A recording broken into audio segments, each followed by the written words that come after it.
Hello, artists. Meet Jae Yong Kim, who is a South Korean ceramic artist or an artist who works with clay.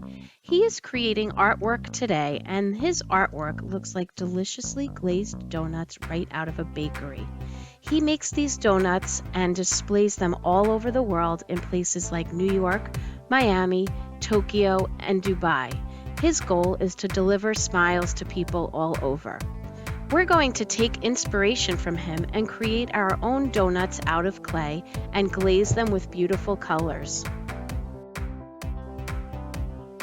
Let's take a look at some of the donuts you're going to be creating.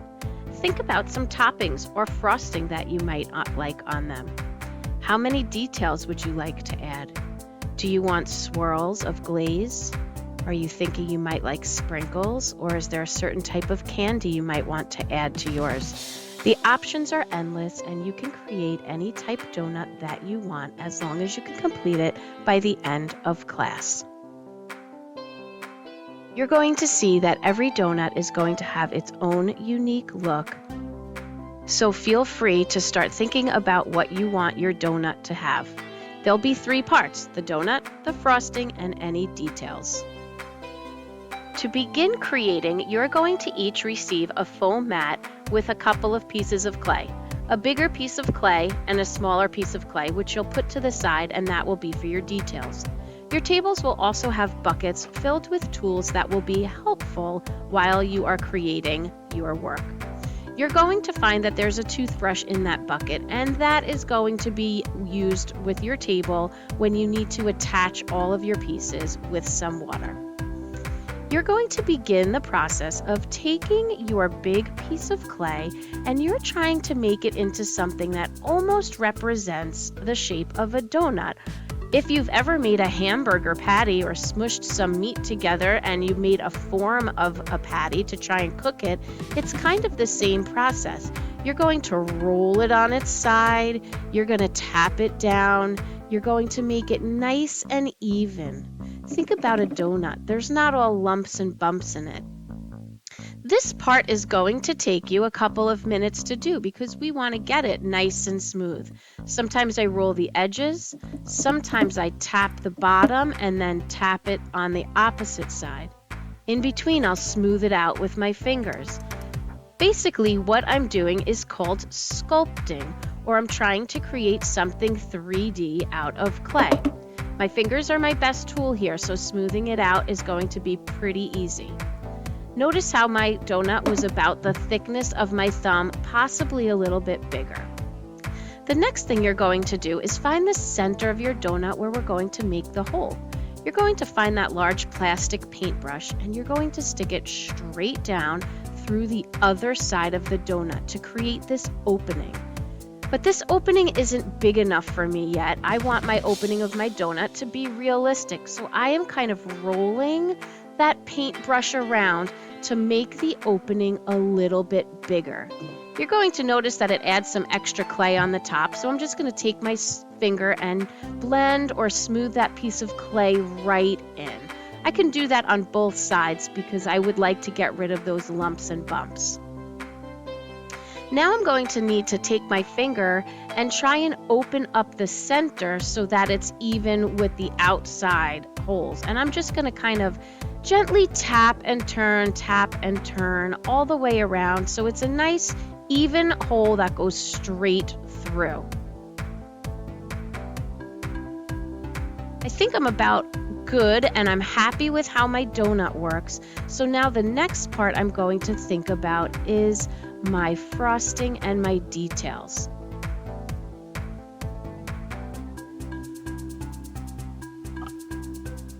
You're now going to take your smaller piece of clay. I'm going to break a little chunk off and put it in my clay bank or my clay reserve so I can work with it later. I'm going to take this smaller piece of clay and I'm going to start flattening it out. This is going to be used for my frosting. I'm basically trying to make a pancake. I need it to fit over my whole donut, so I have to keep testing it out to see if it's going to be the correct size. I'm also trying to get it to be a circular shape. I might have to push it down onto my foam mat and just start stretching it a little. If you stick it on the table to stretch it, it's going to stick and break. So I keep flipping it over back and forth. You can notice it's getting a little bit bigger, and it's probably thinner than the size of my pinky. I'm also working to smooth it out from both sides. If I am not happy with how flat it is, I can take my fist and just do slight kind of taps or pounding on it, but I don't want to make it so skinny. I'm going to take the donut and put it on top, and now I notice it's a great size.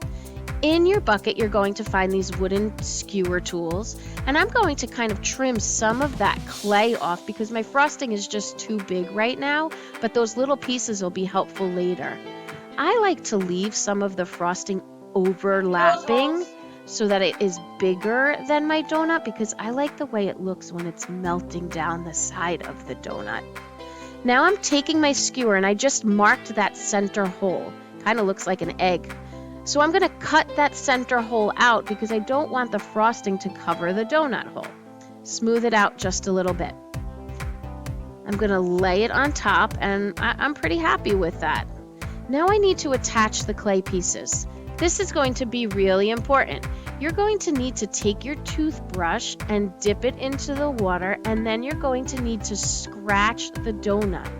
Basically, we're making something like clay glue, or think about Velcro. You need two sides to work together. You have to scratch both pieces of clay that you're attaching.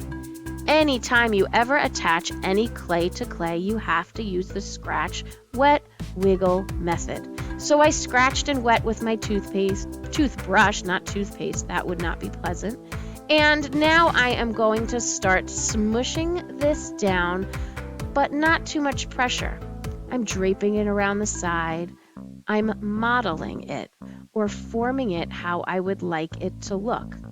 My fingers are my best tools, but if I want to try a tool to smooth and blend in those edges, I can certainly use one of the popsicle sticks or the green tools, but I find that mostly it's easiest with my fingers. Notice how I'm looking to get rid of any lumps and bumps. I'm really pushing this down.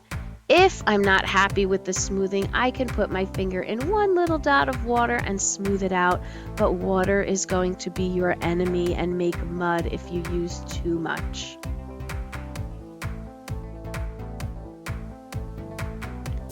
So this smoothing and joining and modeling process is going to take you a few minutes.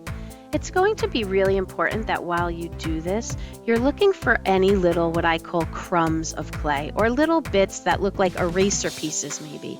As those dry and we put it in the kiln and they cook, those little crumbs are going to become sharp, and we want to avoid that. So make sure you're just aware of that as you're working.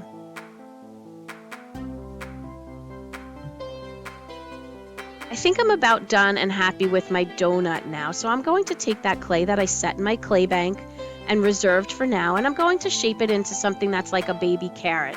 I'm now going to use my hand to roll it into a coil, or a rope, or a snake of clay. Notice how I'm using two hands, and I spread my fingers apart as the coil gets longer and longer. My thought is to use this as some chocolate drizzle on my donut. I'm trying to make it even so it doesn't look like my donut drizzle is globby, so I'm working in small sections at a time and moving my hand over. I'm going to test it out before I stick it down to make sure it's big enough, and if it's not, I can go back and roll it a little bit more to make it longer. Mine wasn't quite long enough, so I'm just using my hands, and this is stretching the clay out, and I think I'm about good there. Anytime you are attaching your clay, you need to scratch, wet, wiggle. So take that toothbrush, scratch along your coil, scratch on your donut. Make sure you're using the water with the toothbrush, and now you're going to lay that on. Gently press it down without smushing your coil, but making sure it sticks. Remember, clay has to have something that's going to glue those pieces together. I think I'm really happy with the way this looks, so now I can smooth it in a little. While I'm smoothing it, I'm making sure it's not moving around too much, giving it a gentle press down. Now I'm going to use that same technique and make tiny coils, which I can cut into pieces, and I think I'll use them as sprinkles. You could add as many as you want. Maybe you want to make little circles and make them look like M&Ms or Skittles. Make sure you scratch, wet, wiggle even those small little sprinkles. I'm just using a little wood stick to do this, and then they're going to become glued into place there. The thing that I am going to do is dip my finger in a little bit of water. We don't want to make mud here. So one little dip of water on your finger and you can start smoothing any of these pieces out, getting rid of any little scratches that you might see along the way. We're looking for a bakery-worthy donut here, my friends. I'm looking at the sides. Remember, this is sculpture. It's three-dimensional. You can see it from all of the sides. I kind of decided my donut was a little boring for my taste, and I wanted to add a little more pizzazz. So I took that back portion of my little wood stick there, and I'm just pressing it in almost to give the idea of maybe some chocolate pieces or some flat sprinkles, something just with a little bit more interest. I think I'm happy with that. My last step is I'm going to take a sponge and dip it in the water, and then I want to wring it out. I don't want the water to be dripping anywhere. This is the final piece, the part where it's going to perfect your piece, and I'm lightly, very, very lightly brushing over the whole piece with the sponge. I don't want to press too hard because I don't want to ruin any of my details. But I'm going to take that sponge and go around the side, making sure I get rid of any little scratches. When you're done, you're going to clean up your table, put your tools back in the bucket, and I'm going to collect your donuts on the side so I can write your names on them.